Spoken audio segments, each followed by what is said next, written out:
Hi there everyone, this is your friend Jake, and in this tutorial video guys, I will teach you on how to reverse a string in Python in Linux operating system. Before we start, I would like to say Merry Christmas to everyone and have a prosperous New Year ahead this 2021. Sa mga kapwa ko pong Filipino, maligayang Pasko po at manigong bagong taon. Thank you so much guys for your support in my channel. If you are new with my channel and then you like this video, please hit the like button. Don't forget to share and please support my channel guys by clicking the subscribe button. So let's get started. I am here in my Linux distribution. I'm using Linux Mint, and then I have a text editor called Sublime. Okay, so here line number 1, we have here the name of our file, reverse_string.py. The title is reverse a string in Python in Linux. Yours truly, Jake Rodriguez Pomperada, MIT. And then line number 4, I have two websites which offer free source code to download. The first one is jkrpomperada.com, and then the other one is jkrpomperada.blogspot.com. Presently guys, I'm accepting computer programming jobs, programming tutorials, one-on-one or group, web development, mobile development, IT consultancy, capstone project, thesis in schools, colleges and masteral, or even graduate school. You can reach me in my Globe number, that is 0917 384360 here in the Philippines. And then my location is Bacolod City, Negros Occidental, Philippines. The version of Python that is installed in my computer, I'm using a laptop computer, is 2.0.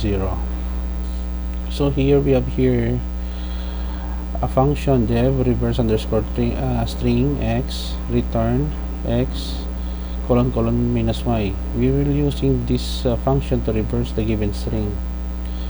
Line number 12, new line. Line number 13, reverse a string in Python in Linux. The 14, new line. Line number 16, string_val equals raw input. Give a string, asking the user to give a string. Now, there are two versions of Python. Version 3, the recent, and version 2. So, if we are using version 2, we are using raw input. In version 3, we are using input. So, string val. So reverse string here, reverse_str equals string_string. We are calling here our function reverse_string, and then we pass our variable strval. And then line number 23, printing of results. Line number 24, new line. And then 25, original string, open and close 0, curly bracket, format string val, whatever the original string here. And then the reverse is str_str we are calling here, and then end of program and new line. I will put a link in the description of this video tutorial guys, where you can download the complete source code in this video for free in my two websites.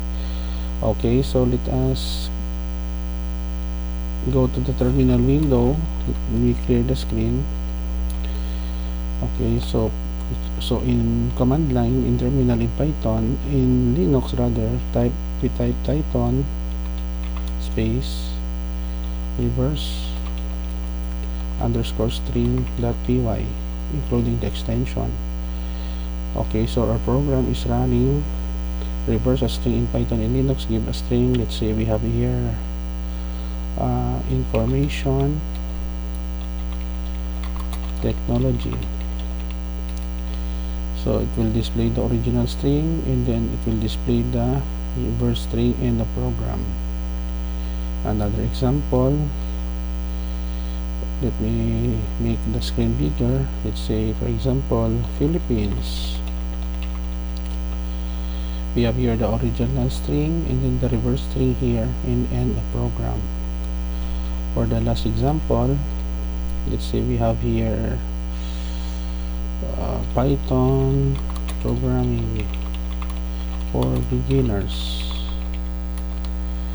So the original string here, Python programming for beginners, and then the reverse string here, and a program.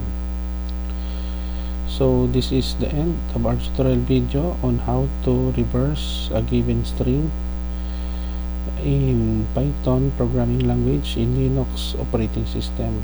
I hope that you learned something new, guys, in this tutorial video. Thank you so much for watching. Again, I will repeat, I will put a link in the description below where you can download the complete source code for free in my two websites. Don't forget to like, share, and please support my channel, guys, by clicking the subscribe button. See you in the next video tutorial, guys. This is your friend Jake saying bye bye for now.